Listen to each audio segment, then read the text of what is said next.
Kegiatan yang berlangsung di Taman Ekspresi Kota Bogor ini juga sekaligus sebagai ajang halal bihalal antar sektor. Beberapa diskusi kecil dilakukan pengurus untuk pemantapan kegiatan deklarasi yang rencananya bakal dilangsungkan di bulan Mei 2025. Umar Jagat saat ini masih menjadi kandidat tunggal. Kegiatan dilanjut dengan beberapa games, bahkan sanak keluarga juga turut ambil bagian pada acara tersebut, dengan tujuan terus mempererat tali persaudaraan antar pengurus, anggota, serta keluarga. Beberapa agenda sosial juga bakal menjadi rancangan kegiatan Gibas Resort Kota Bogor. Selain itu, event keolahragaan seperti Muay Thai juga tetap menjadi program kerja prioritas.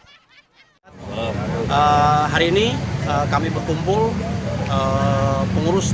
seluruh pengurus dari Resort Gibas Kota Bogor, tingkat sektor dan subsektor.